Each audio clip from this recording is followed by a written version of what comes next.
Good afternoon, everyone. Welcome back to Horsepower Obsessed. My name is Justin, and today we're going to go over two videos from the Corvette mechanic, Paul Corner, as he goes over the brand new LT2 as well as the brand new dual clutch transmission for the C8 Corvette, and lets us know all the specifics.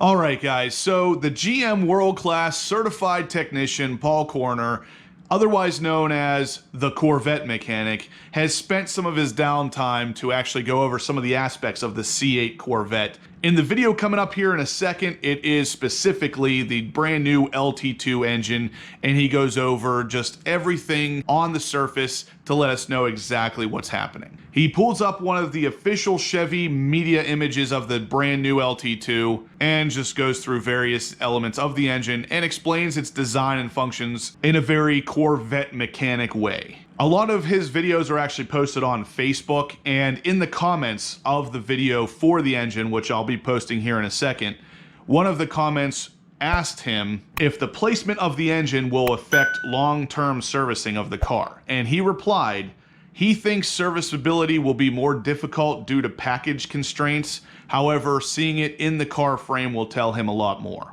That is something that's come up a lot lately, and with the C8 Corvette moving to mid-engine, it is definitely a valid concern, but time will tell. He goes over some of the more intricate details of the engine, letting anybody who understands how the engines work know a little bit more about it. And it really shows you the engine in a different light than you're going to see from GM or anything like that. Okay, today we're going to talk about what do we learn from the pictures on the LT2 engine. Well, let's start from the beginning. There's your filler cap right there, and a nice little tray so that you don't drop engine oil on a hot exhaust manifold. See this long filler tube? And there is your oil tank right there. Okay, so now looking at your oil tank, okay, we've got it good. Where's the dipstick? Well, the dipstick is right over here. Okay, there's your throttle body here. So if we look at it, the actual intake has been reversed. Okay, so it's not coming off the front of the engine because we want to make room here. So it's coming off the back side of the engine. It's right there. Okay, beautifully done exhaust headers. As you could see, beautifully done rocker arm covers. Let's take a look down low though. Aluminum brackets that hold your ignition coils, and the spark plug wires lead right up to underneath, just underneath the exhaust header. That's got to be where the spark plugs are. Alternator with decoupler pulley mounted down low.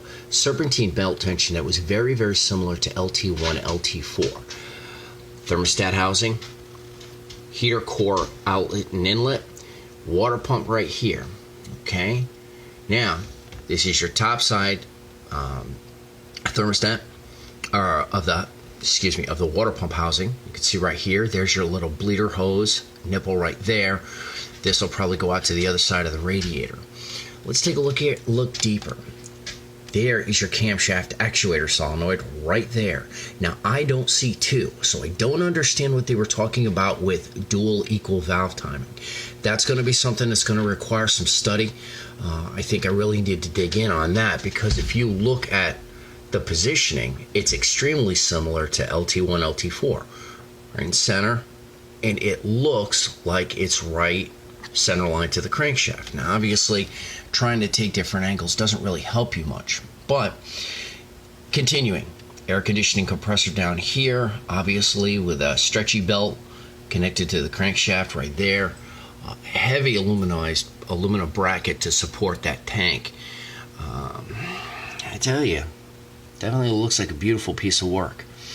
I like the high rise. It seems to me like the intake manifold has a little bit of a high rise to it. I'm not quite certain what the internals look like, but I'd be really interested to notice what that is as well, and how the inner runners are being utilized here in the intake. So a little bit of notes on the LT2, obviously just from pictures. I don't know much more than you know at this point, but I like to be a little bit observant. It's a good Saturday. I have a day off, so it's time for me to get a cup of coffee. Have a good day, everyone. Next up, we're going to talk about the dual clutch transmission. Again, it's going to be Paul going over all of the details of the transmission in the same kind of Corvette mechanic way, and it's really just going to give you the information in a slightly different light. Again, Paul does a great job here of pointing out various aspects of the dual clutch transmission, and at one point he actually uses a cutaway photo to show some of the intricate details, showing how the transmission actually works and how it's able to accomplish lightning fast shifts. He's a great guy, he seems like he really knows his stuff, and definitely check him out, Corvette Mechanic, on Facebook if you haven't yet. Good Tuesday morning, everyone. Today we're going to talk about the new 8-speed dual clutch transmission. As with the last videos, we're going to look through the photo, see what we notice, and see what we can determine just based on the photographs. Alright, so now let's start over here with the input shaft right here. Now obviously this is where the actual torque converter would go if it was an automatic. I'm still a little fuzzy on the actual connection point, whether it's similar to a damper like a lot of our hybrids have. I really don't know the connection point, so that I'm very interested in. Alright, now let's look down over here a little bit.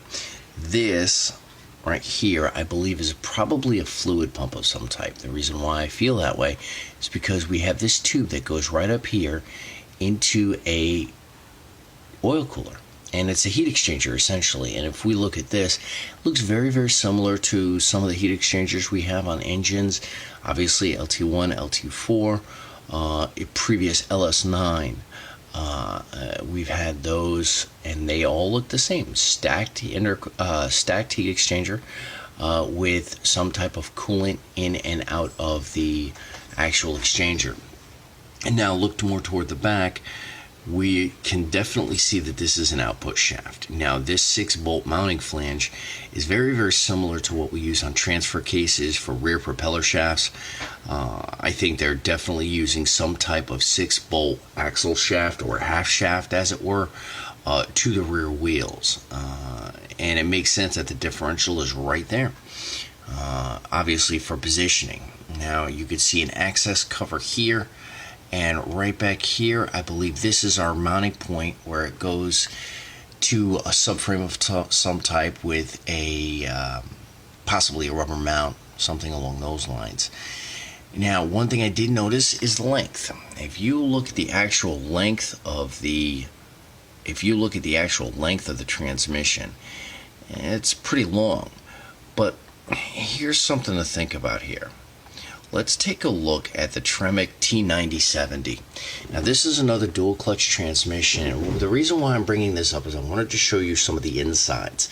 I believe the theory is extremely similar. I believe they're doing something that's very close to this. Now, if you look right up over here, alright, these are the dual clutches.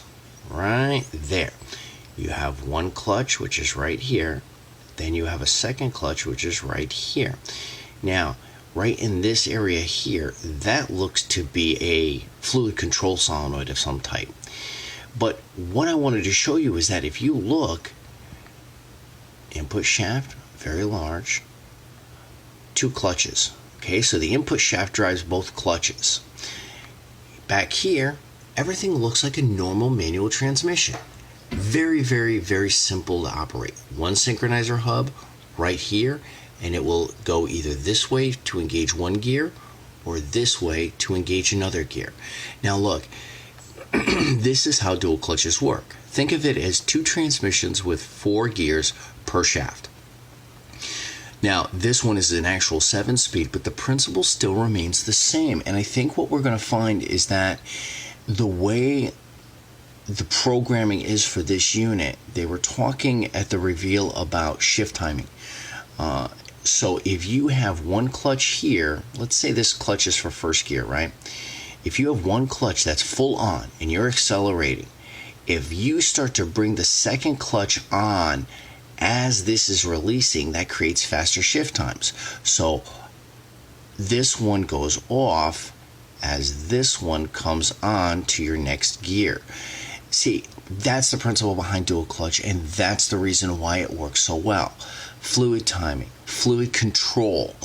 in this area right here is going to be the key, because as power transfer occurs, everything in here is all gear mesh to mesh contact. So it's always connected until the synchronizer slides across and actually does the engagement point before the clutch over here takes hold. Thank you very much, everyone, and we'll look into more things tomorrow. Bye-bye. Apparently, he will actually be at Corvettes at Carlisle this year, just like myself and a few other YouTubers. If you guys want to stop out and check us out, definitely do. Paul will be at Corvettes at Carlisle as well, so stop out and talk to him. He's a wealth of knowledge, and he's definitely a good guy to talk to if you have any questions about the C8 Corvette or any Corvette. But if you guys do stop out at Corvettes at Carlisle, stop over, see me, JT from Cars Guys, D'Anthony from DZR1 Messiah, Clarence from C Garner Speed 252, and Mike from Brink of Speed. We'll all be sharing a vendor tent, and we'd love to see you. So stop by and say hi. Alright guys, that's going to do it for today's video. What did you think of these videos brought to you from Paul over at the Corvette Mechanic? Did they help you at all? Did it help clarify any information? I think Paul is one of the better guys at explaining the way some of this stuff works, and he breaks it down in a way that the normal person can understand. So I felt that I wanted to bring these out to you guys just so you could see these two videos and have a better understanding of how these two parts in the C8 Corvette are going to work together. But anyway, if you liked the video, give me a big thumbs up. If you have any questions about any of the content you saw here, please shoot them in the comments down below, or email me at horse.power.obsessed@gmail.com. I'm always happy to hear from you, and I'd be glad to answer any of your questions. Go ahead and subscribe, guys, if you haven't yet. I have loads of C7 and C8 content coming to the channel, so you're definitely going to want to stick around for that. And as always, guys, I'll catch you in the next one.